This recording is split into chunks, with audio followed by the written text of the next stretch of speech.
Bonjour à toutes et tous, bienvenue pour ce nouveau tutoriel sur la notion de référentiel. Le référentiel, il est important quand on fait l'étude de mouvement d'objet parce que c'est par rapport à ce référentiel, par rapport à cet objet de référence qu'on va étudier le mouvement d'autres objets. Je vous donne un exemple tout de suite. J'ai repéré un bonhomme sur son vélo. Le bonhomme, je le repère par le point B, B comme bonhomme, G c'est le guidon et puis A c'est l'arbre.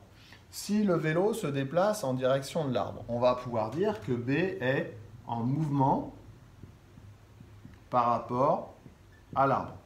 À ce moment-là, l'arbre, c'est le référentiel d'étude, c'est par rapport à cette référence, par rapport à cet objet de référence, que je vais qualifier le mouvement du cycliste.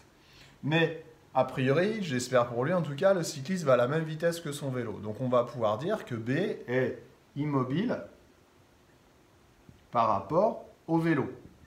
Le vélo, il est matérialisé par le guidon c'est le point G.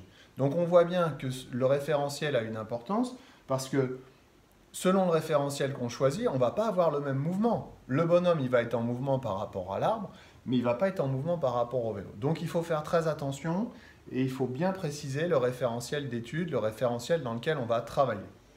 Trois grands types de référentiels qu'on étudie en physique à différents niveaux. Le référentiel terrestre, le référentiel terrestre, c'est un peu tout ce qu'on a dit, c'est-à-dire, surtout l'arbre, c'est les objets qui sont liés à la Terre. Donc la route est un référentiel terrestre, l'arbre est un référentiel terrestre. Le référentiel géocentrique, c'est un référentiel qui prend comme origine le centre de la Terre. Ça va être intéressant pour décrire, par exemple, le mouvement de la Lune autour de la Terre. Enfin, le référentiel héliocentrique, c'est un référentiel qui prend comme origine le centre du Soleil. Là, il va être intéressant quand on va étudier le mouvement des planètes autour du Soleil. Donc, trois grands types de référentiels, mais dans notre vie de tous les jours, on va la plupart du temps utiliser le référentiel terrestre, parce que des référentiels terrestres, il y en a partout autour de nous. Attention, dernière petite précision, référentiel, ça s'écrit avec un T, ça ne s'écrit pas avec un C, d'accord? Le ciel, oui, le ciel au-dessus de nos têtes, c'est avec un C, et mes référentiels, ça s'écrit avec un T. Je suis d'accord, ça serait plus poétique avec un C, mais ce n'est pas comme ça que ça s'écrit. Voilà, j'espère que j'ai été clair, je vous dis à bientôt. Bye bye.